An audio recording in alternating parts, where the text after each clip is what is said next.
La parole est à Monsieur Harry Chalus. Merci, Président. Monsieur le ministre de la Mer et de la Pêche, la flotte guadeloupéenne constitue la plus importante des régions ultrapériphériques françaises et l'une des plus qualifiées de la Caraïbe. Ce secteur souffre du vieillissement de la population de pêcheurs et de la flotte, sans oublier l'impact de la pollution à la chlordécone.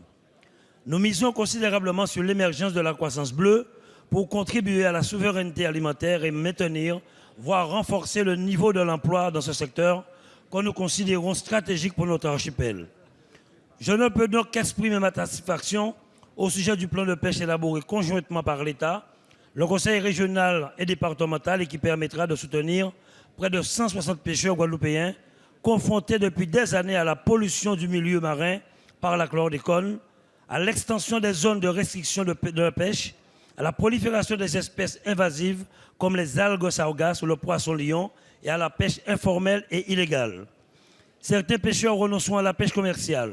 D'autres rejoindront les brigades bleues qui auront des missions de pêche scientifique ou de prélèvement d'espèces invasives. D'autres bénéficieront de fonds européens pour diversifier leurs activités principales. D'autres, enfin, pourront solliciter les fonds d'investissement qui sera mis en place pour moderniser leurs bateaux et faire évoluer la nature de la pêche qu'ils pratiquent. Je salue l'action du ministre de l'Outre-mer qui a su répondre à l'attente exprimée par ces professionnels en définissant avec nous ce plan global qui se met en place en Guadeloupe.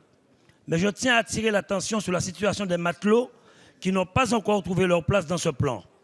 Je ne peux me résoudre à les laisser sans solution quand les marins pêcheurs qui les emploient auront renoncé à la pêche commerciale.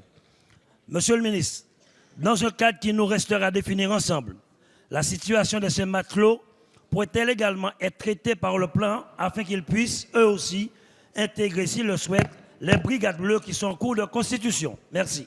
Merci, Monsieur Chalus. La parole est à Monsieur Alain Vidalis, secrétaire d'État chargé des Transports, de la mer et de la pêche. Merci, Monsieur le Président. Monsieur le député, vous avez rappelé la mobilisation du gouvernement, mais aussi du Conseil régional, du Conseil départemental et du Comité des pêches pour répondre à cette situation si particulière et si grave, à savoir que la pollution au chlorédone entraîne l'impossibilité de pêcher dans des zones et pour des centaines d'années, c'est-à-dire que des pêcheurs se trouvent aujourd'hui dans l'impossibilité de continuer leur travail, marins-pêcheurs notamment.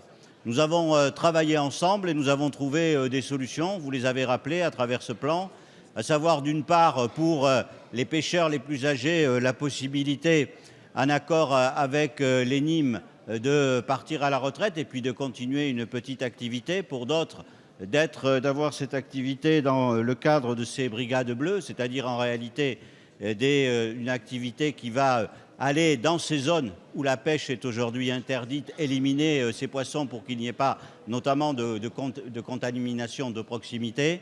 Et je crois que cette action-là, sur laquelle nous nous sommes fortement mobilisés, elle est aussi relayée, vous le savez, par l'utilisation du Fonds social européen.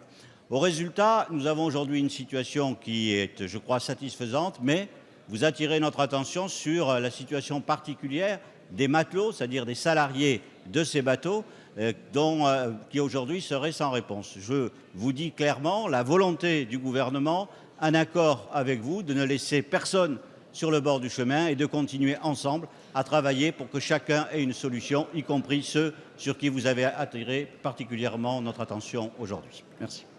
Merci, Monsieur Vidalis. La parole est à Madame Marie-Christine